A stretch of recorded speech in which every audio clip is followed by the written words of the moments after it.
Instruction, golf news, equipment, travel, interviews, course profiles, and more. Your weekly fix of all things golf is about to begin.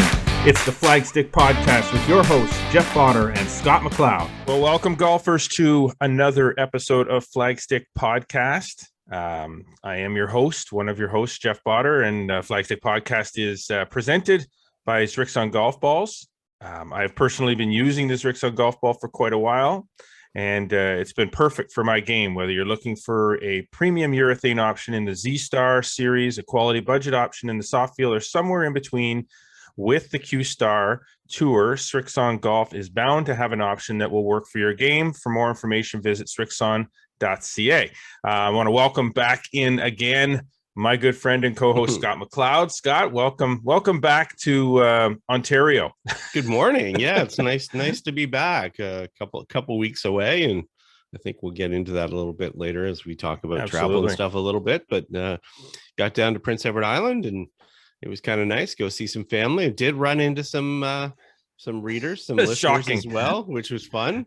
You know, wandering along the paths of national parks, and all of a sudden people go, "Hey, Scott, how are you?" And next thing you know, it's like, "Oh, okay." Start talking about the 2-ball championship, a number of things, and I just saw that person sign up for the 2-ball championship last week. So yeah, you never know after 25 years where your readers and listeners are. It's highly unlikely that there's a trip that either one of us will take anywhere where you won't bump into somebody who has been a Flagstick reader, still is a Flagstick reader, follows things through flagstick.com.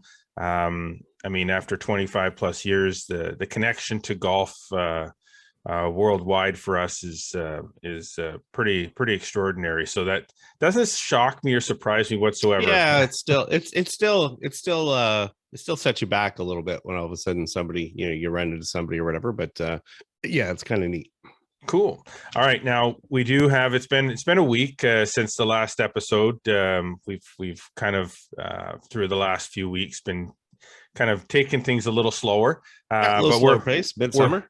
We're back at it, and we have a great show this week, as always. Some great discussions on some news and golf tournaments that continue to happen. It's starting to wind down a little bit, but slowly it's starting to wind down. Not at a rapid pace. The last 2 weeks have been a little bit wild, but now we're getting to anybody that follows things on social media, Twitter and Facebook and so on knows that yourself and at Flagstick Joe McLean have been very busy throughout the region covering things, and we're gonna talk about a few of those things today. Obviously, we can't talk about them all because that would be like a week of shows in itself.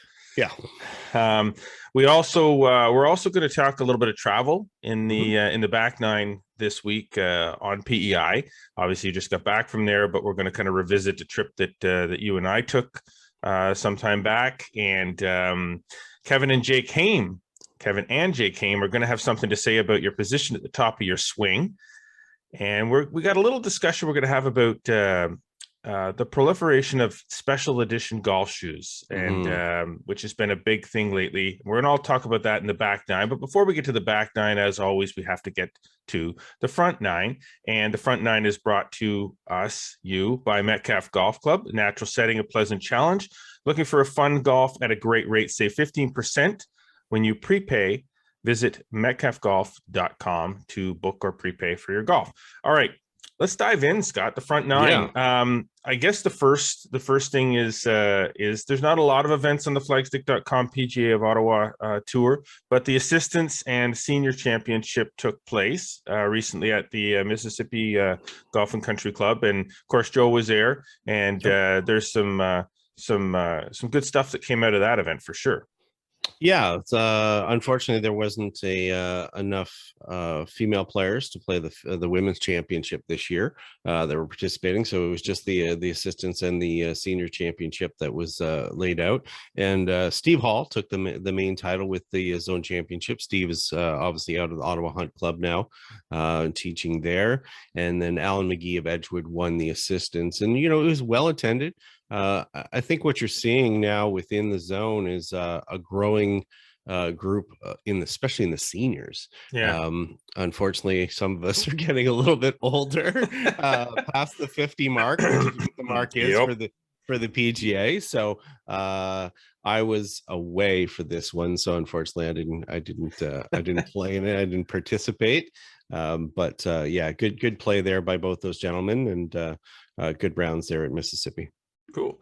Now there's the flagstick.com PGA of Ottawa Tour Zone Championship is coming up. So before we get to a few of the other news items, just to let people know that the Zone Championship is the big daddy. That's the culmination of the season. And that's going to be happening actually down in your neck of the woods at the Loyalist the Golf and Country Club.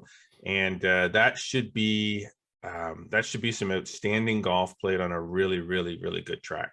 Yeah, it should be 40 plus players in that championships. It's 36 holes.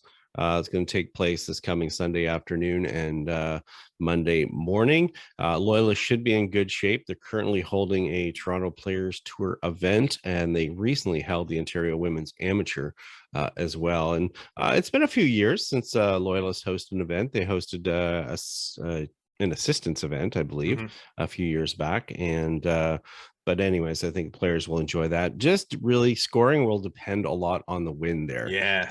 You know, you've played it as well. Many times. Yeah. And it really depends on the wind. If the wind is up, scoring will be high. If the wind is down, scoring could potentially be low. But like I said, it's in great shape. Jeff James is going to be the host down there. And you know, it could be tough too for these players. They're going to play 36 almost back to back as far as that afternoon morning. That's a little bit more compact. And then there will be a dinner on Sunday night. So I'll be out there attending that. And if people want to pay attention to our social media as well, Twitter, definitely Instagram as well. We'll be doing a lot of live updates and things from there. I'll be down for I'll be there for the 2 days doing updates. Won't be playing, but I'll be doing updates. So lots of other things going on. So unfortunately, can't really take the time to go there. And you know what? It's such a great event, and it is your zone championship. So you certainly want to be prepared when you go. Yeah, no doubt. Now it would not be a proper front nine without some Brooke Henderson talk. And I don't think we're announcing any surprises because, you know, it was a couple of weeks back now, but and well covered. Yeah, and very well covered, you know, across the board. But our local sweetheart, I guess we'll call her, Brooke Henderson, picked up her second major championship of her career in France at the Evian. Sorry, I'm going to get the name of this wrong because it's the Amundi Evian Championship. Exactly. So it's still the Evian Championship. It's just they have a different sponsor now. But that's a big one. It is. It's huge. I mean, they have 5 majors a year in the LPGA Tour, and you know, obviously this is a run up and getting ready for some other majors as well. But you know, Brooke has wanted that second major for quite some time. She's talked a lot about sort of validating her success of, you know, you win one major and you're thinking, oh, is it just a fluke? Can I win 2? 12th win as well. And I mean, if we sat back here and, you know, looked back 15 years ago and talked about, you know, her winning 12 LPGA Tour events and 2 majors, we would have been wow. You know, that pushed her over 10 million in career earnings as well. And then she followed up by withdrawing from the Scottish Open to be ready for this week's AIG Women's British Open. Right. Again, it's a priority. It's a priority for her to win majors now. And you know, in talking with her over the last couple of weeks there, you know, she's really putting focus on being rested and being ready when those majors happen and when all the tournaments happen. So so it's kind of neat how she's kind of working her schedule towards peaking each time she's playing. Well, and the thing is too, like from what I know of the Evian Championship, of the majors that they play, you have to, that particular one, you have to go low. Like that's that is not a golf course where they're getting beat up and they're you know, 1 under, 2 under, 3. It's not an Open Championship or a US Open Championship type golf course. It's a little fairer test of golf. Beautiful golf course, but they generally do go pretty low. So to win that major, it's not in, because it's in a field, because it's a major. So you're talking about the best of the best of the best. Right. Yeah. Everybody can go low. So to win that one and to shoot the kind of score that you shoot over the 4 days is pretty extraordinary. Yeah. And for her too, you know, she had to make a birdie on the last hole, you know, to win it by a stroke, which made it that much more dramatic, you know, kind of coming down to the end there. And excuse me. She that's my coffee there. I'm the one who's not feeling well. I remember that. Oh yeah. But for her to, you know, make that putt at the last and do it in such dramatic fashion, not having to go to a playoff, was fantastic. And yeah, this is a great preview for not only the Scottish this week, but you know, only weeks away from the CP Women's Open as well, which in her mind is a major. Exactly. Even though it isn't, you know, it is a national championship, and it's one that is very, very important to her. So, you know, she doesn't want to overplay going into these majors, but she also doesn't want to overplay, you know, going into leading up to the CP Women's Open. So that's because that's so important to her, which does bring us to, you know, we are only a month out from the CP Women's Open. Yeah. Less than. And there's, you know, we just recently we've got some stuff that we're going to be running on flagstick.com that is coming from the organizers of the CP Women's Open and Golf Canada. So we know that coverage is starting to ramp up big time, and they've got a lot of plans for that week, and with the coverage and so on and so forth, and of course we're going to be ramping up what we're doing leading up to that. So what we got going on, Scott? Yeah, we got a full team. I mean, obviously we have some more meetings to flesh out some things of how we're going to do that week, but certainly we'll have a lot of coverage daily from the tournament. You can expect some stuff from a written standpoint, a visual standpoint, maybe some extra podcasts and things during the week as well. Full team there. Obviously you're credentialed, Joe McLean, his wife Paula, who's going to help us with some things as far as from a female perspective and looking at certain things as players. Chris Stevenson, who many people will know from his long time with Post Media, The Athletic, and also TSN as well. He's going to join us for the week for part of our coverage as well. So we've got a big team that's there for the week because it is a big deal for us. We obviously, you know, last time that it was here in Ottawa, we had 3 of us doing coverage and stories, and it was a bit of work. I caddied that week actually as well. No word on that if that's going to happen this year as well. But let's just say, you know, people can look to flagstick.com and all our social channels and everything for extensive coverage that week. Not only just what you'd expect from gamers and things like that, but a lot from behind the scenes as well, and what goes on in hosting one of these tournaments and getting together with some of the people behind the scenes, talking to some of the fans, all sorts of different angles. Whatever it is, we will cover it. We're going to give it the due respect that it should have. So people should pay attention to that one for sure. Beautiful. Now, Curtis Barclay is a great friend of Flagstick. We've known Curtis for a long time, and you know, Curtis is getting a lot of attention, and rightfully so, for accomplishments that he's been achieving over, gosh, I mean, it's got to be at least the last 4 years now that that he's been heavily participating in the I guess it would be they call it. He's playing the European Disabled Golf Association, right? And then, you know, he basically made a commitment, you know, a few years back that, you know, there was more opportunities available for him within these associations, and obviously, you know, Golf Canada, Golf Ontario, the USGA now, you know, has an adapted adaptive championship, which he just recently participated in down in Pinehurst. So yeah, you know, he's basically embracing sort of a different level of golf, but I mean, he's still playing an amazing level of golf. Yeah, it is a very high level, and he's just recently won his 4th Ontario Disability Championship with some great play of 69-70 at Woodington Lake. That right, as we said, on the heels of participating in his first U.S. Adaptive Championship at Pinehurst, which would have been an amazing experience for him. It's great to see out of Curtis. I know that he's got a lot of support behind him from the industry, entirely from the industry. And it's great to see. I mean, Curtis was one of our first winners of the Flagstick shootout at Smugglers Glen back when we had that event. So he's won at every level.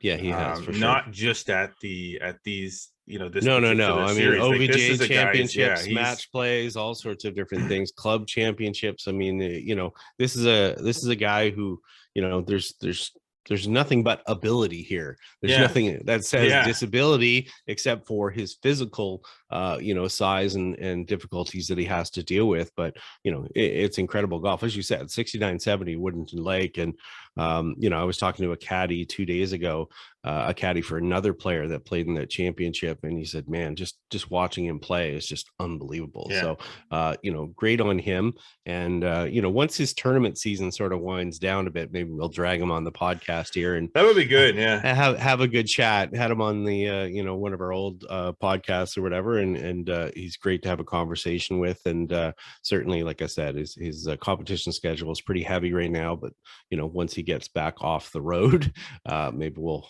pop him on the podcast here and have a good chat with him. Of course, it is, like we said, it is competitive golf season right now. So, and that's for everybody. The OVGA City and District Championship, Scott, what's that's starting to wind down the OVGA season a little bit here too. So let's talk about that. Yeah, they just had their the city and district championships for men and women, and Haley Yerxa won the women's. Haley plays at Ottawa Hunt Club, police collegiate golf in the U.S. She's about to move schools over to, I believe, Georgia Southern. She was at Florida Gulf Coast. Fine player. Did run into her this year at the Ontario Women's Amateur. Had a little chat with her there. It all becomes a blur, all these I know, it's pretty intense. You run into players here and there. And then Stefan Perret, which was kind of a neat story as well. He plays out of Renfrew and won the city and districts. And they actually had Renfrew players 1, 2, and tied for 3rd. So that was a big finish by them, showing the strength of that golf course as Valley well. Strong, baby. Valley Strong, and they're certainly proud of it. And there's no reason not to be, for sure. Yeah, awesome. Now it's intersectional season as well, and we're kind of winding through the better part of them at this point. We've had the men's intersectionals, we've had the ladies intersectionals, we've had the junior intersectionals. We're getting into in the OVJ's realm, we're getting into the senior men's and senior ladies intersectional soon. But some time ago, the Quinte Kingston region started doing the intersectionals in the same fashion as the OVJ with the they'll kick off the 15th season of their intersectional matches coming up on August the 7th. They will, for sure. And just briefly there, Rideau did pick up the title at the OVJ junior intersectionals, which was good to see. Unfortunately, I did see one thing that I'm going to mention here, and I don't know if it's going to upset anyone, but there was one team that I saw in there that only had about half their players. And part of the reason it probably only had half the players is because they don't have that many juniors. And I think it may have to do with, policies at golf courses where they're restricting juniors being able to join, especially during the pandemic and stuff like that. So, just note for clubs and stuff like that, this is the future of our game.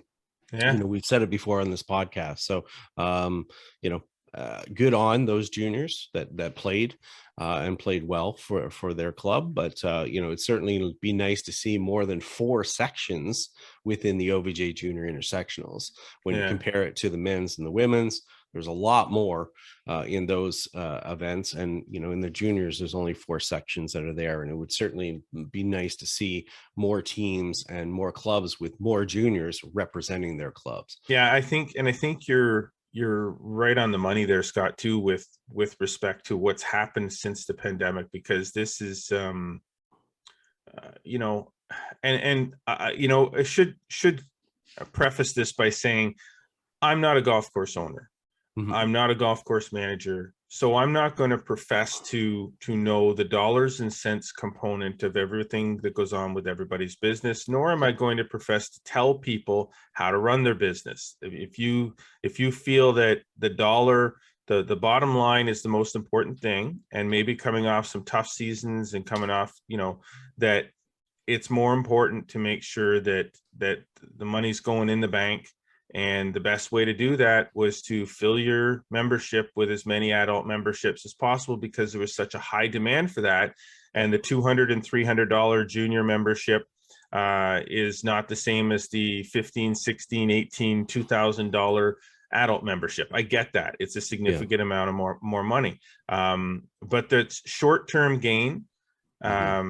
And long-term pain, because I guarantee you, and you know, mark my words right here, right now on this podcast, I guarantee you that the industry is continuing to go through a bit of a reset.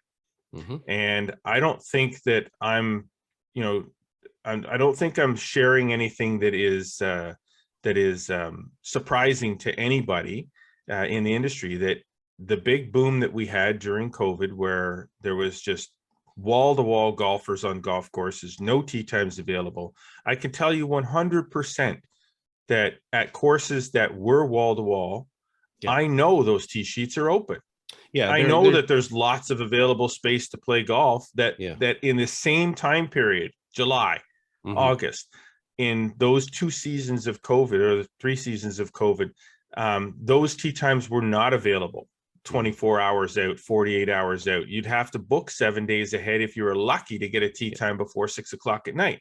So don't tell me for a second that we're not seeing that reset. So what happens when those memberships this year, those memberships that people bought at the end of last year to play this year, those people are starting to do more things this year and not use those memberships the same.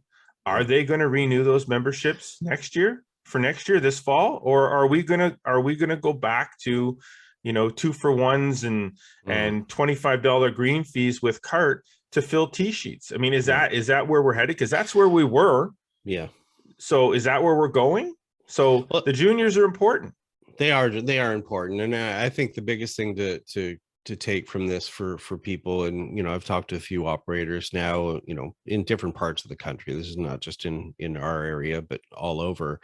The thing is, with this sort of happening, a lot of people won't talk to the operators and tell them about this. They'll just move. And we hear it.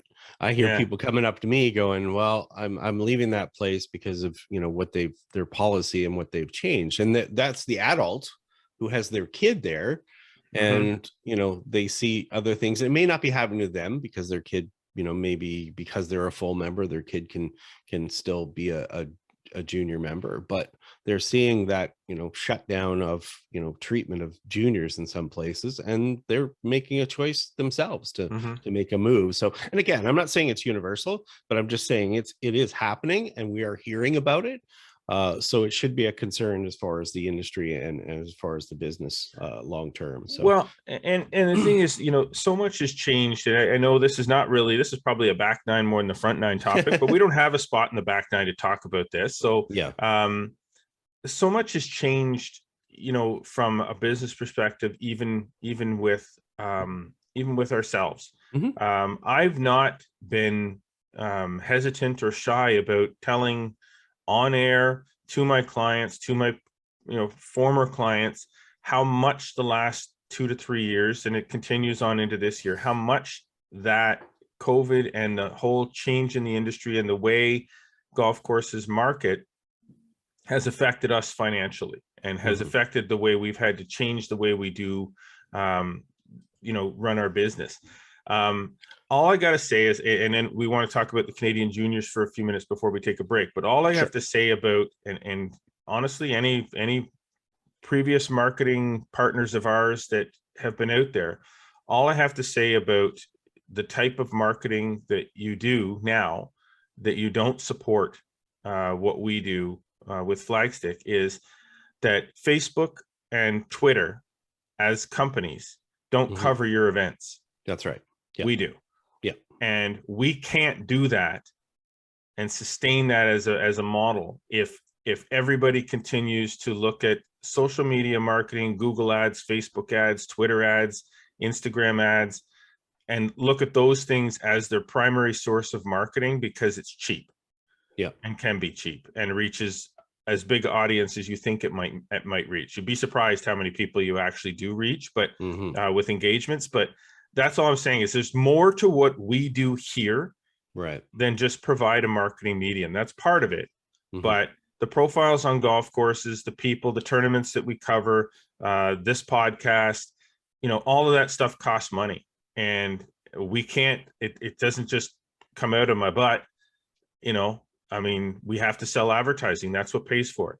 Yeah. So what's that model look like down the road? Who knows? I mean, it just continues to be one struggle after another. And I mean, you mentioned it as far as the Canadian Junior Girls Championship in the Marshes. We were the only media outlet on site for that tournament.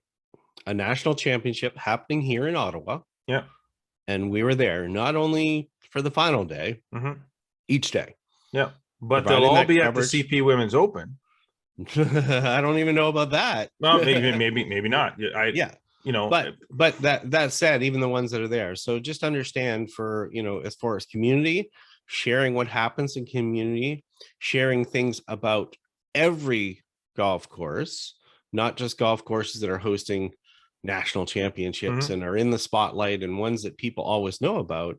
Yeah, we're the ones dropping into all the other places and providing the news and the coverage. And you just have to look at our Twitter feed.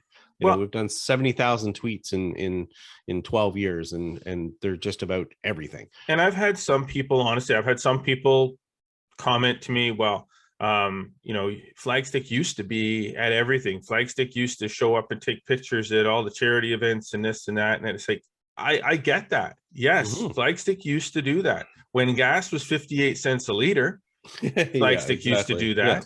I mean, and there's more going on. Everything costs more money. We simply can't. Remember in 1996, when I started the magazine, I was the only one covering events. Well, if people looked, in a lot of cases, we actually provide more coverage now because we do. The thing is, people have to understand that, if you go to an event, so the Marsh is a great example, go there for that final day. It's very intense. You're there the whole day. That's your whole focus, right? So if you look at our Twitter feed that day, it's pretty much all about the Marshes and the Canadian Junior Girls Championship.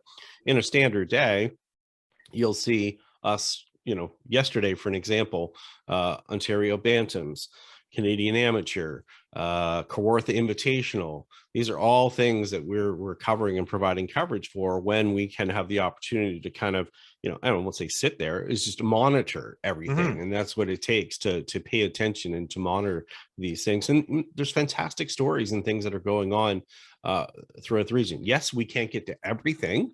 No. But I guarantee you we get to as many as we possibly physically can within the hours of day. Okay. All right. We could go on that. But on that note, the Canadian Junior Girls Championship, let's just wrap up that event, and then we'll take a break and we'll get to some back nine stuff. But let's wrap up that event for our listeners. Yeah, great championship. Yeji Kwan, who's a 16-year-old from Port Coquitlam, BC, ended up taking the title. 11 under. She was 75 the first day, but came back with 67, 65, and 70 to win by 9 shots. Nice. She was actually getting pressure from 2 other players from British Columbia, Erin Lee, who unfortunately took a quad and a double early on the back nine on the final day, which kind of put her out of place. And Lucy Lynn, who continues to impress me, the 12-year-old who ended up, in the mix there. And she was in the mix as well, the Ontario Women's Amateur.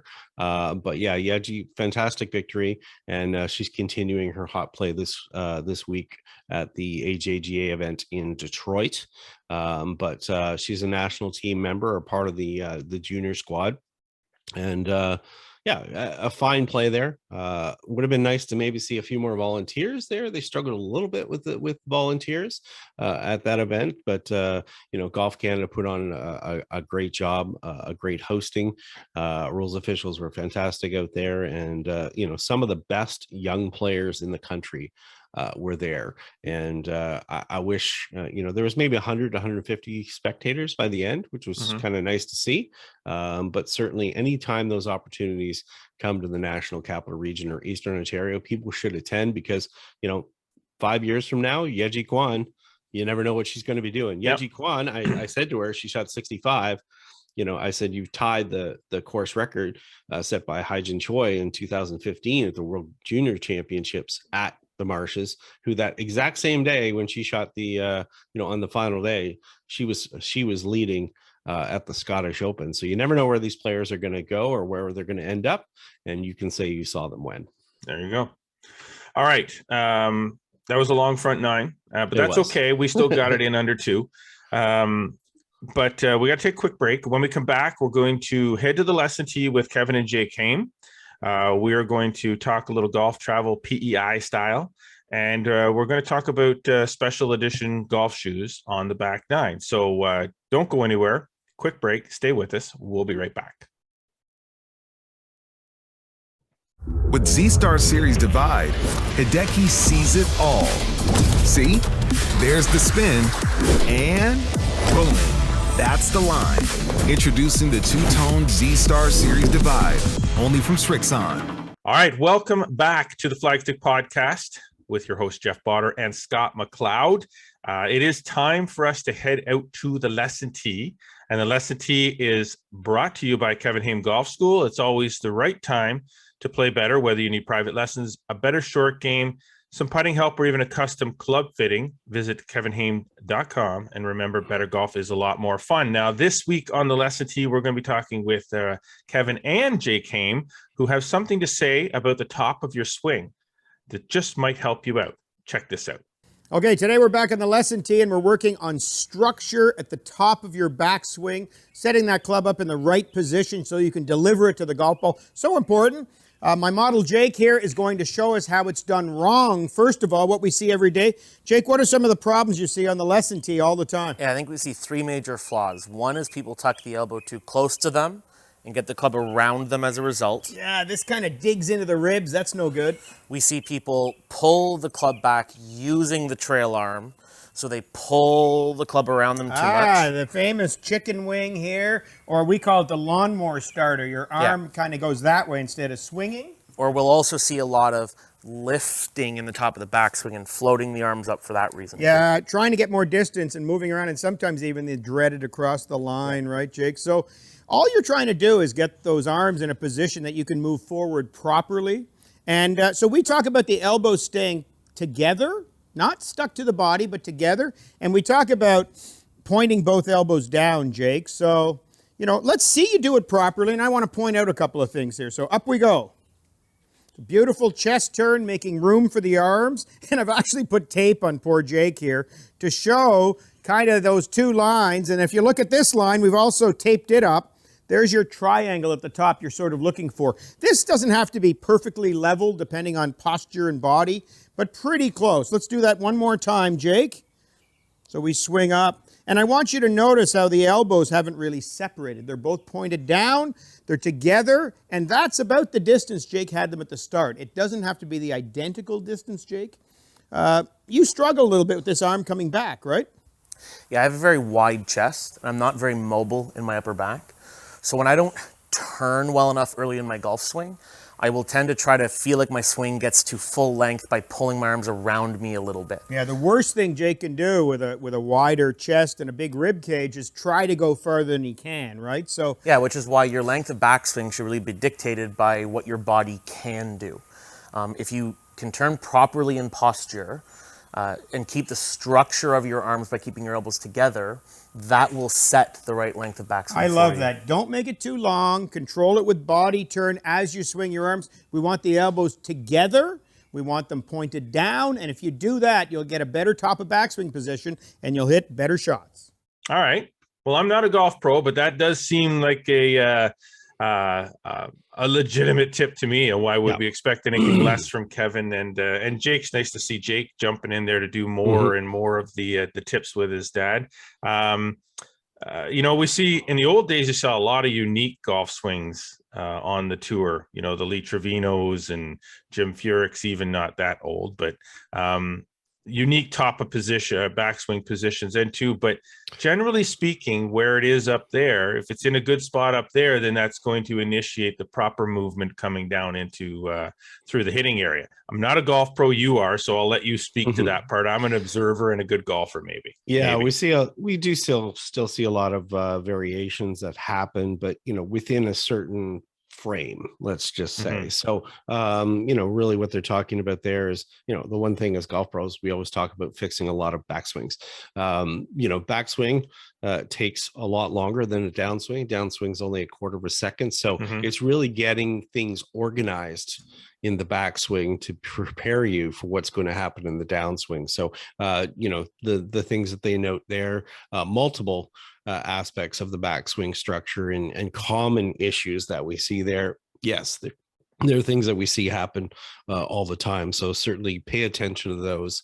If you want a better downswing, generally your backswing motion has definitely got to be positioned a little bit better. All right. Well, there you go. So you heard it, you saw it. Check it out on our YouTube channel anytime you want a refresher. There's a lot of good golf tips up there from Kevin that have appeared here on the Lesson T on the Flagstick podcast. All right, jumping into the back nine, presented by Golf Sim Gurus. Work on your game all year round in the privacy of your home. Custom golf simulators set up and built to your specs to fit your budget. Visit golfsimgurus.ca to learn more. Okay, you just got back from PEI. I have been to PEI once. Yes. Amazing trip, by the way. I mean, I know you bugged him. You got to do this. We got to do this. We got to do this. We got to do this. Finally, we did it. And I'm glad that we did. And I can't wait to have the opportunity to get back out there. But we wanted to talk about, on the heels of you having been back out there, and now that, golf travel is we're getting back there. Like, not everybody's comfortable with it yet, but we're definitely back there. And we just wanted to kind of talk a little bit about PEI and the kinds of things that people can expect, and why PEI makes such a great golf trip destination. Yeah, I mean, there's a couple of things straight away. I spent some time with Sam McPhail, who's the new executive director down there for Golf PEI. Mark McLean, who was the longtime executive director, a good friend of ours, is now switched over to working in politics. He's now actually the Minister of Finance for Prince Edward Island, which is amazing. Yeah, it is wild to think about that, but he was an MLA and then became that. But just in having discussions with Sam and talking about people going back and getting involved with trips there, there's a couple of things that really stand out. One, it's picturesque. You want a place that's pretty to go to. You want to go to a place that feels comfortable, that feels welcoming. People feel welcomed when they go to PEI, and you can attest to that, and you can 100%. Comment on that as well, as far as how you felt when you went there for the first time. I'm biased because I've been there so often, but the other thing is quality golf courses. They have a decent quality level of golf courses. They're close together. They're not far apart. So you don't have to go driving 4 hours. Right. You have to wake up and go, hey guys, or girls, we've got a 4-hour trip today to get to our next course. That's not necessarily the case. They're really good at organizing things at Golf PEI as well. So, if you call them up and want to arrange a package, arrange a quote, they're very good at doing that. And the neat part for them is it's the people that are organizing and handling those calls not only know about the golf courses, they also know about the experiences that are around them. And as we know, when we're going on trips, it's not just the golf courses. It's the dining, it's the accommodations, it's all the other extracurricular things that you can go to, and they know about those. So, the key thing I always say, and, we get tons of DMs every year of people going, I'm going to Prince Edward Island, what should I look for? And I actually have some pretty much standard FAQs that I have for people or whatever. But first thing I say is, what do you want to do besides golf? or what's exactly. the level of golfer as well. That's the one thing. They have golf courses that would suit the variety of players as well. For you, what was your impression and experience? Because that's what always intrigues me, is kind of, what are people's impressions when they get there for the first time? And it feels like I'm some old man when I'm on the island and I see people and they're a tourist. And believe me, I ran into a lot of them, this time. And, I'll say, oh, what brings you here? Why are you here? What did you like? What's your experience like? What are you enjoying? What was it for you that was interesting or stood out more than anything? The steak and lobster at your mom's place. That was certainly the initial highlight. For me, I guess it may sound a little cliche, but it really wasn't any one thing. I think it was that when we were there, we experienced city life.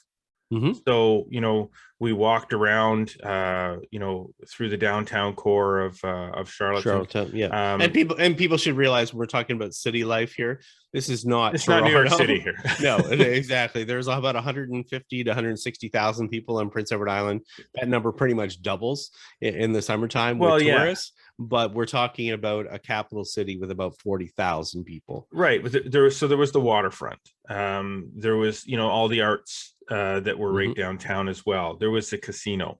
There's the, when we were downtown, there was all these ships coming in, the cruise ships coming in, which is just really cool to see. Like, you don't see that everywhere. But you see that when you're just walking around. There's so many little tiny restaurants and we were in a couple there that were just small little restaurants, nothing. And, so you had that, and then you had sort of the rural PEI, I guess.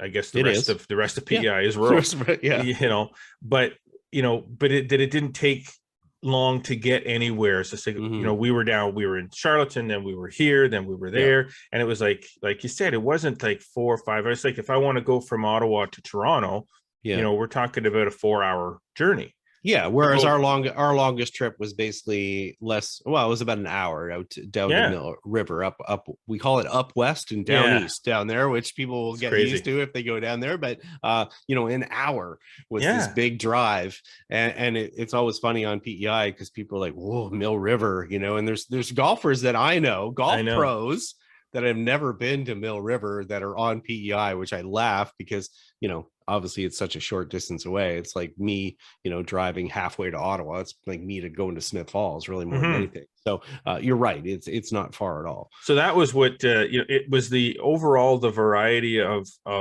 the where you could go. The variety as a golfer, the variety of the golf that you could play right down, the little 9-holer, right on the water there. Belfast Highlands, which was really cool, to Crowbush, to Green Gables, like all of that kind of stuff. Just the variety of everything was what in one spot, just in that one spot. I know you go to like a big city and you're going to get variety of golf and you're going to get variety of entertainment and hotels and things like that, but it's not the same kind of pace. Right. I guess that's the other thing. That is actually a key. That's a key word right there. I mean, you obviously living in the National Capital Region, a lot of our listeners are in National Capital Region, Toronto, and so forth. The pace of life is fast. Yeah. And in PEI, while, they do have a lot of modern amenities now, for sure. But the pace of life is slightly different. It's sort of we'll call it a rubber time as far as things are a little bit more casual. And, I won't say it's like going back in time, but it has that feel a little bit, which I think a lot of people are attracted to. It kind of rekindles their youth maybe a little bit. Well, it is an island, right? So it is. It's kind of, isn't that sort of what island life is supposed to be? You're supposed to get off the mainland, go to the island, kick back, relax, just do whatever. You got the beaches out there. Yes, we're not talking Florida beach environment here. We're talking PEI beaches, but man, they're They're There's world nice class surf beaches out there. but there's lots of them. Unfortunately, I think it was a little wet and windy the day I tried to drag you out to the beach. Now, people should remember, when we went out, it was near the fall. end of September, so not exactly swimming weather. But I can guarantee you that if you want to spend some time on the beach, 15 minutes you can be at a beach anywheres. And I will tell you that within 2 weeks that I was down there, I probably went to 10 different beaches. So different beaches, not just the same beach over and over again. There's lots of different options that way. So if you want to blend that into your trip, certainly you could. Absolutely. So, so for me, that's PEI for me, which is, why it's one of those destinations that, when the opportunity presents itself again, I'll definitely want to go back. Yeah. And we have world class dining as well. We obviously were able to go to the Bay Fortune. We went to Michael Smith's place. We were there for a dinner, which again is it's world class as far as the dining is concerned. You can take that experience and put it anywhere in the world, and that it will be equivalent to that. But as you said, I don't know how much lobster you ate down there. I think we had another one down at Rod's when we were down there, but mussels. Yeah, mussels, everything, coffee that was not coffee, but anyways, that's another story. Yes. But we'll just say in general, there's a lot there to attract different people as far as a destination. There's a lot of variety, and I think that's what appeals to a lot of people. It appeals from just a general straight out tourism standpoint. That people want to go because there is so much to it. It's just there's an extra bonus that there's golf courses kind of blended in and there. And I know we didn't get into a lot of specific courses, but you mentioned Crowbush, Belfast, Dunderave, Brunel, Mill River, Green Gables, Eagles Glen. There's a lot of variety that's there. We can get into more details if people want to reach out if they have any more questions. Absolutely. And certainly, as travel opens up here more, we'll probably have some more discussions on the podcast about travel. Yes, we will. But yeah, in general, if people are interested as far as Prince Edward Island is concerned, I said I'm biased. My family's been there on both sides for a couple hundred years, but it's nice to hear your perspective and how much that you enjoyed it on that initial trip there. Yeah, and when we're moving into doing more stuff from a partnership perspective with Golf PEI in the coming months. So people should make sure they pay attention to flagstick.com. We'll probably have a significant more content up there about PEI and particularly the golf, because we are a golf website, but among the other things too, like I said, in the coming months as we continue to build a strong partnership with Golf PEI and that destination. So there you go. And feel free to reach out to either Scott or I if you want any more information about PEI or golf and PEI, because if I can't answer it, I know that Scott will be able to. So find us online, check us out. Yeah, if you need ice cream in PEI, I can tell you about every dairy bar on Prince Edward Island. I guarantee you that. Yes, he's not lying. It's scary. It's ridiculous to say. It was like me having my own personal tour guide, because I didn't necessarily need anybody from Golf PEI to go around with me and tell me where to go and what to look at. Scott was my own personal tour guide for the week that we were out there. So maybe he's for hire. Who knows? Who knows? You never know. We've talked about some trips before for Flagstick. So, yes. And maybe sometime we'll get into doing more destination type avenues for Flagstick and flagstick.com. Anyway, I digress. Moving on. We want to get to talking a little product. So let's dive into our product watch presented by Greensmere Golf and Country Club. Save 40% on all-day green fees with FlexPass for only $425 plus tax. Visit greensmere.com for more information.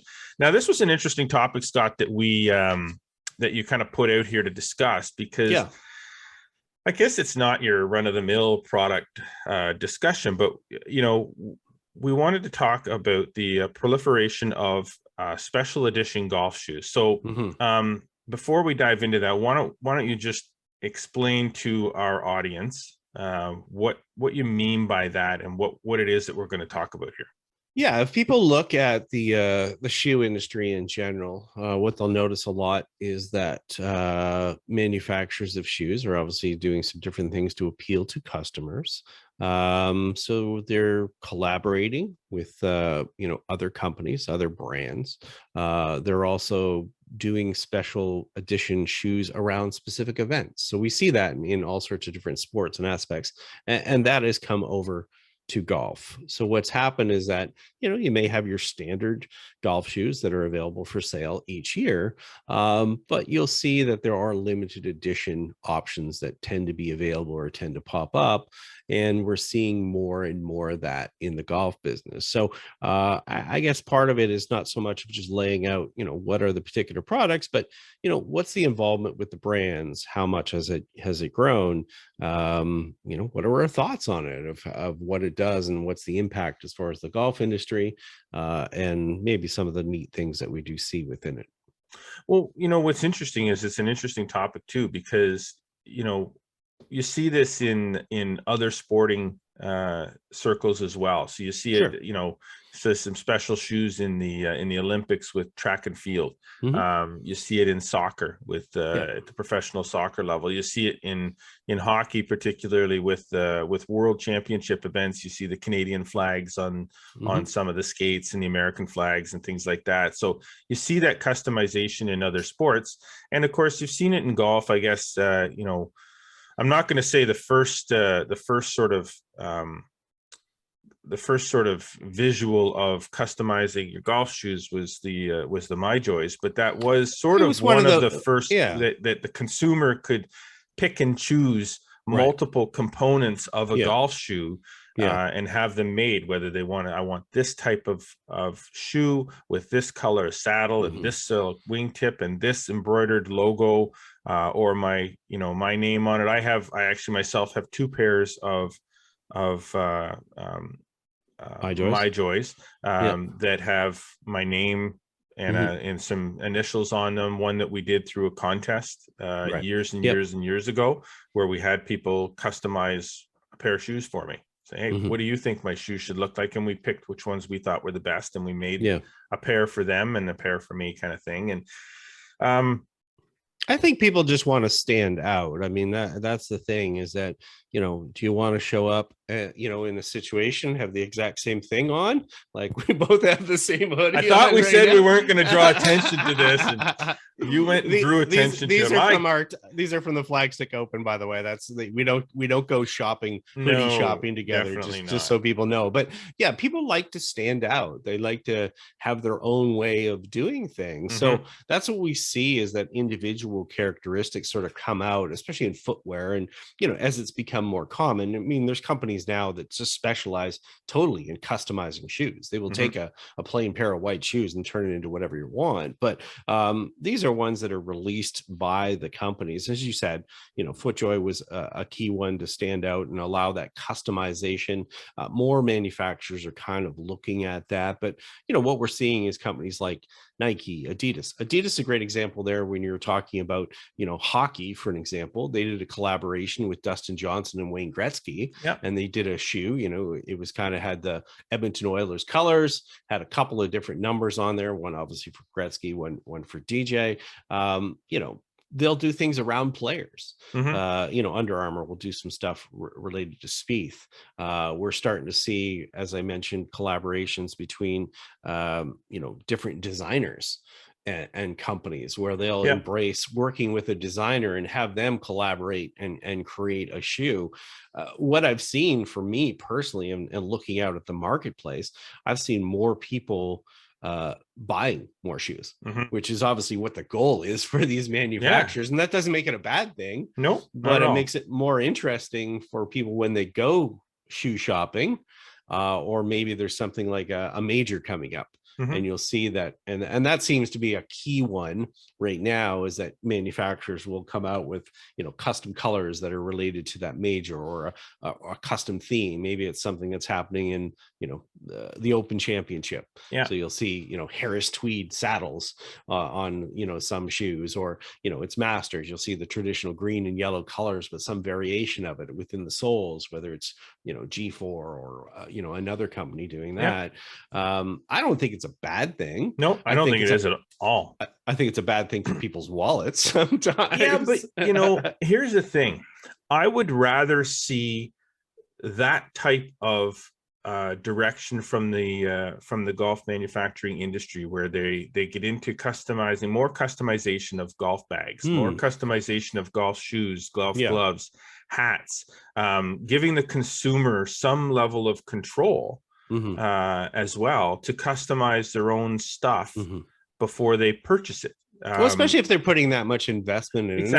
And you know, we certainly have seen that in like golf shafts, for an example. I know it's difficult right now because of supply chain issues and more than anything, but you're right. As far as people wanting to stand out, certainly, you know, if they are making that investment in those products, and we're not saying these things are cheap, you know, that's a much cooler way to engage consumers. Yeah, exactly. Like spend $300 or $400 on a pair of shoes. And I mean, I'm not saying don't buy a new driver, buy a new wedge or whatever. That's not what I'm saying. What I'm saying is that, you know, buy a new driver if you want to buy a new driver. But the shoes that you wear, buy a quality pair of golf shoes that are unique to you, that you're gonna wear those for a long time, and they're important to your feet as it is.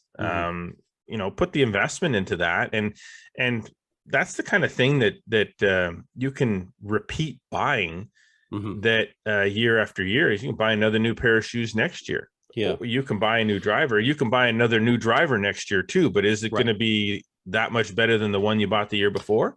Well, and the thing is too, and the thing is too, for golf shoes, is they're more fashion related. You know, there's some performance benefits to it, but they're more fashion related than, say, a driver is, which you know, people will obviously customize, you know, drivers. There's programs within companies that, you know, they can have custom colored heads and obviously choose different shafts and stuff like that, but they're likely not to buy that as much from a fashion perspective. Absolutely. I have, sitting over here on the other side of my studio office here, I have a rack. There's 16 pairs of golf shoes in that rack. Is that it?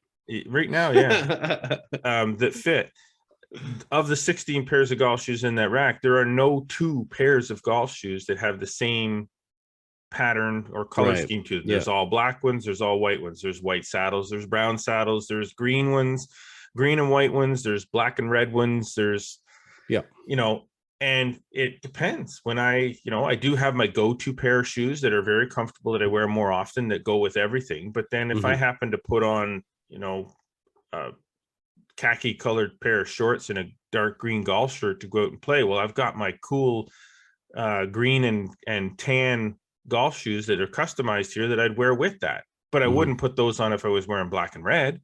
Sure. You know, so it's just, you know, and not everybody's fashion conscious when they go out to play. Some people just slap on whatever they feel like and go play, because it's not a visual thing for a lot of people. The golf is golf. It's not a fashion show, but for a lot of people, you know, looking good when you go on the golf course is important. Yeah. Well, it's just it's part of it, and I think it's a nice progressive way that the game has evolved to provide those options for people and to make it personal. Now, I have one question kind of out of this. Would you prefer to buy a special edition, you know, revolving one of the majors or around a specific player, or would you prefer to customize your own through a program with a company where you could just do whatever you wanted? I'd rather customize my own. Okay. All right. You know, I mean, that's actually a decent poll. I should actually put that one. Yeah, it is. I think there's probably some people that would prefer the prior, but for sure. I guess it depends. I guess too, it would depend on the special edition. If they were a special edition for a major and they were a cool looking shoe, then I might say, hey, God, I gotta have me that. Yeah. But no, I haven't seen the one thing I haven't seen in the golf shoe business as much as I've had seen in the shoe business is that, there's not as much of a secondary market, which is what we see in the shoe business. There is some. I will definitely say it. I will tell you right now that shoes like the Nike Air Jordan golf shoes, a special edition, if you go back to the Chicago ones, they're reselling for close to $2,000 plus right now. But we certainly haven't seen the resale market as much. People are sort of, they make use of them more than anything. But that would be interesting as well to see how that evolves. We are certainly seeing there is some of that's out there, and it would be interesting to see how that progresses, and if manufacturers are starting to do that, because you got to remember too, from a marketing standpoint, that actually helps the manufacturers in some ways, because people will, there's an excitement over a special edition shoe, and if there's a resale secondary market, there's more people that are fervent about getting a hold of those shoes, and that does help a little bit of the marketing. So interesting aspects of it, some things that maybe maybe some people weren't even aware of. I have people that don't even know about custom shoes or major additions or things like that, but we just sort of wanted to bring that to light today. And thus we have. There we go. Thus we have. Awesome show. Before we get out of here, I just want to remind everybody that we are still doing the YouTube subscriber contest. So what you need to do if you want to win is you need to head over to our Flagstick channel on YouTube. You need to subscribe to the channel and pick any video you like to watch, and leave a comment on that video. And the comment needs to be, I want to win free stuff, or something like that. We have seen some variations, and that's fine. And with that, you'll have your chance to win a Cleveland Zipcore wedge, a Cleveland Frontline putter, or a dozen Srixon golf balls. So one of the three things will be available, and we're going to be closing that contest out probably maybe after this week's show. We'll see. We might extend it one more week, but so get on over to the Flagstick channel, flagstick.com. You can click on a link there too. Yeah. We should have a reminder, 2-ball championship. Championship. Visit flagstick.com. We got to close off registration for that very, very soon because of shirt sizes. So head on over to flagstick.com and register for the Flagstick 2-ball, which will be happening September 10th and 11th at the Barclay Country Club. All right. We got to get out of here. Scott McLeod. Thank you. Got to thank our sponsors. Once again, Metcalf Golf Club, Golf Sim Gurus, Greensmere Golf and Country Club, Kevin Haime Golf School, and our presenting sponsor, Srixon Golf Balls. Whether you're looking for a premium urethane option in the Z-Star series, a quality budget option in the soft feel, or somewhere in between with the Q-Star Tour, Srixon Golf is bound to present an option that will work for your game. Visit srixon.ca for more information. Glad you're tuning in and watching and listening to this podcast. We love having you with us. Be sure to follow us across all the social media platforms, Instagram, Twitter, and Facebook. Subscribe to this podcast on Spotify, Audible, and Apple Podcasts. Do not forget to subscribe to the YouTube channel. There's a chance to win some stuff, so do that. Like us, click the notification bell to make sure you never miss a single episode of this podcast. And head on over to flagstick.com for more awesome content delivered every day for you. As always, we appreciate you tuning in. So until next week, I am Jeff Botter. And I'm Scott McLeod. And always remember, go for the stick.